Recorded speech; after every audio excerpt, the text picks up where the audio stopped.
Adị m 7 years old papa m wee nwụọ. Mgbe papa m nwụrụ, anọ m na praịmarị 3.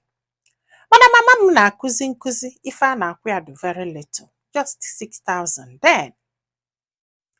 Ọkwanụ ya ka papa m nwụrụ, duto na papa m bụ a jealous man. O kwere ka mama m lụọ ọlụ. Ịghọta kịta before o wee nwụọ. For that, o nwere ife mama m dobere, o nwere ife papa m nwere mama m maara. Ndị mmadụ vụsasịa the thing, mama m wee bido taba afụfụ.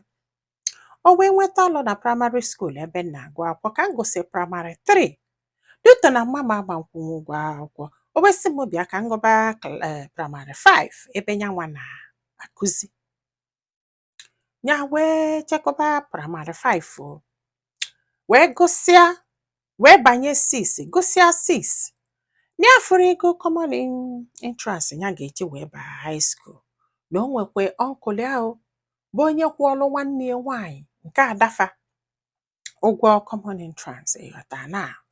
So, mana mgbe ọ chọzịla ịkwụ nke ya, ọbụna nwanne ya nwaanyị atụọla ime mkpuke. And na mama fa na-agwafa sịfa dat na onye ọbụla tụtara ime mkpuke ga-amụ ya.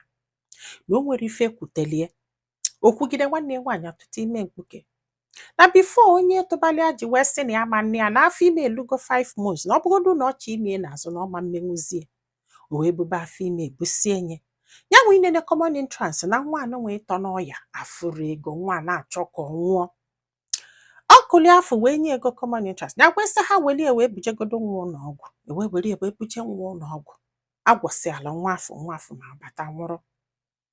Ọ sị m duto na mami a maala akwụkwọ rinne na ọ gụrụ akwụkwọ, mami a wee mee magomago ya wee baa high school. Ọ sị m na magomago mami a mee n'ụwa na ọ bụrụ ife a ga-akọsịla anyị. Nwaanyị afọ ataka afụfụ o. Ya pịa nwanne nwoke bido gbaba bọyị n'Ọnịcha. Bọyị afọ ka ọ na-agba. Ọ sị m na nwanne nwoke wụ the most stingiest man ya fọrọ n'ụwa.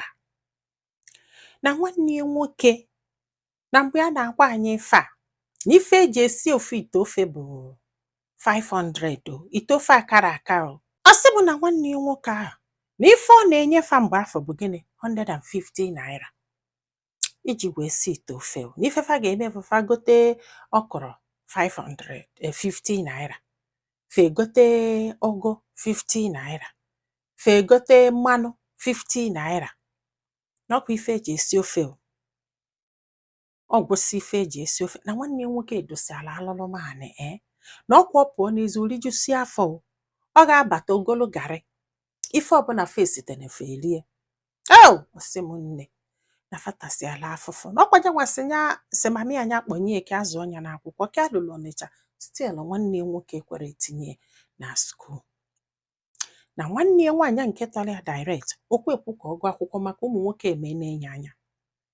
Na ọ ma nkwe ka ụmụ nwoke nne gị anya o. Ọ sị m nne ya fụsila anya o. Nwanne nwoke wee megide ike kwụla ọtọ gwa ya.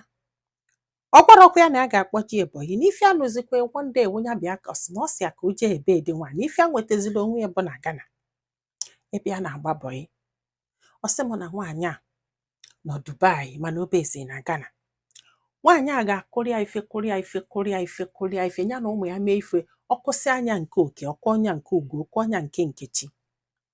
Na ya na-ebu 25 liters of gallon ya ji echu mmiri 16 times na ya ga-ebi ya na-alị 4-story building. Ya tasịala afụfụ n'ife nwaanyị a melie na kọbịa na chi ga-eji na chi ga-abụ. Nwanne nwoke a gwarakwa ya wee kpọpịa. Na mgbe a na-agwa anyị ihe a na o nwere mgbe arụ adọrọ mami ahụ mgbe aka na Ọnịcha bute nwanne nwoke. Mami a wee na-abịa ya nyegodi ego ka ajụ na ọgwọ si na ego adọrọ. Olu wonda alati bata na fon, o nwere onye sendi ala ego alati wee bata na fon ya. N'ife nwanne nwoke nwere bụ 8 ATM dọ na akaụntụ ya. Mami a na-achọ ka ọ nwụọ. The most stingiest man ya fụrụ ever. Nwanne gị o, mama gị na-achọ ka ọ nwụọ. Ọ sị m ka a na-akọla anyị fa na o nwesi tipas everywhere mbụ nwanne nwoke afọ. Ọ na-agba ka mba ruo nọ na ịma nri egi ya deli nsi eli. Ya wee gbakọta bọyị na akwụkwọ na-etiri ya na-ada agụ na ọbọyị ka ya na-agba. ya takata afụfụ kpọọ nwanne ya nwoke wee sị ya na nwaanyị a na-achọkwa igbu ya. Nwanne ya nwoke akpọ dị ụgbọala sị ya kedu ife o ji kweli ka ya metụ fon aka. Dị ụgbọala akụbịa ọkụ si anya ọ chụpụ ya n'ụlọ.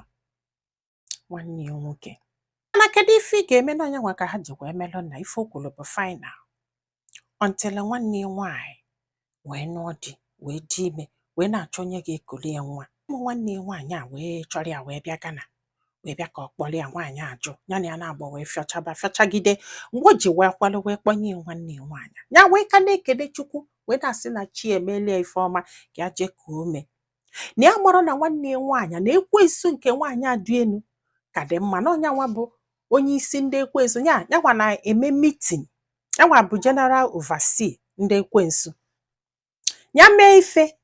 Nwanne ya nwaanyị awụọ ya mmiri ọkụ na mfagharị ya na ọ na-asọ oyi asa agbọghọbịa mana efe isigide gị ọdụtụ ka ọ ga-adụ. Ọ sị m nne na nwanne ya nwaanyị ga-akọkatịa ife kọkatịa ife na ya lụrụ ọ bụrụ na ọ lụrụ di o nwere respect for the husband. Ife ebe ọ na-agwa di okwu ị ga-eme ọtụ ọlụ di ọgụfa anọba so na ọ na-elụrụ di ya n'okwu ya kwugherie ọ sị na o nwere ife jikọ ọnya na di ya. Ọ sị m nwanne ya nwaanyị ya sisie enyi ọ sị na ya ma nji ndị je akwụkwọ ya wee bido ya sisie nri ya ezo ontelebọsọ ọfụrụ ya. Nwanne ya nwaanyị wee machizie na ya ma nlizi nri na ọnya pụta ụtụtụ ya jebe akwụkwọ ya nata by 3:30 ya wee lie nri. Nwanne ya nwaanyị tọrọ ya nọ. Ọ sị m na nwanne ya nwaanyị wụ the most wicked person ya fugo n'ụwa a. Na ọ ga-akụgide efe kupusie ya isi si ma ndị na ọdụ too lazy. Mmanya bie nsogbu je gote small stout nyebe nwa si ọṅụsị aka mmanya gbubie ka ọ lala ụla ya jụ ogbubie ya ka ọlụ die ogbubie na ya ga-ekulu nwa gbafu ọsọ jezo. Nwanne nwaanyị a na-achụ ya ihe ọ ga-eme ya. Ọ sị m nne na ụfọdụ ụmụnne bụ ekwensu na fa bụrụ nwanne na nwanne nwaanyị meketelie ife ndị mmadụ na-asị anya kpọọ mami ya ka ọ dụshọ na ofu nne ka fa na-abọ bụ nwelu ife nwanne ya nwaanyị ji eme ka ọ na-eme ka ọ na-eme di ya nwere ọnụ okwu di ya nwere ọnụ okwu ya talụ ntuo na ya nọgidele ebe chakol maka ada enye ya ego na ọ ga-ewelu chakol osisi enyi ya si anyị ego na ọma nye ya nọkọtala ebe zobo ya lesie zobo ọṅụsịa zobo ya na ọma nye ya ego na ya ga-ejesi ozi niile dị n'ụlọ bifo ya wee mụrụ anya wee mee zobo n'ụwa ya na-agwa anyị ọmọ lee chakol. O ligidele ego chakol lito ligide ego zobo lito o welu ụgwọ nde ife wee mee ebe di ya ewesịsị paakị akpa ka na so ofufe ya jeta ebe nwanne ya nwaanyị bụ na ya lụrụ ebe afọ kọntinu gụba akwụkwọ hụ ya tago. Ọ sị m ka a natala ọ sị m na nwanne die na die bụ the third son ka ọ gịnị na falusi 5 nụsigo dị n'ọnwa anyị. Nwanne ya nwaanyị wee n'ezie Okeke eze enyi Okafọ eze enyi Mgbankwọ eze enyi Nwoye eze enyi ife niile na ebe afọ ya na-asụlụfa akwa ya na-esi nri ya na-asụ akpụ ya na-egbogo ya na-egbade. Nwanne ya nwaanyị mara na akwụ ya yi n'irufa na-eteleba ọda na-emelụfa mada ya jeketela ozi kwụlụ ọtọ si n'ike kpọọ nkụ ife anyị atasị arụ na adọrọ ka mmadụ na mgbe a nọ Ọnịcha na o tiketele efe wonde ekpopụta akwa ya gbaa ọkụ chọkatịa ka ya gbukwa inye ọla onwe tọrọ ya o jekpola akwa niile akwa ọbụla ya nwagolo gbafa ncha niile ọkụ. Ọ sị m nne ka mami ya bịalụ ọ dị ka mgbalụ ka famili ife ahụ wee fe ya wee sị na ife a bụrụ nwa ya. Ọ sị m nne mami ya sị na ya na-esi ya na ya wee soro mami ya wee na lụọ ọ bụrụ na mami ya nwere ule ọkpa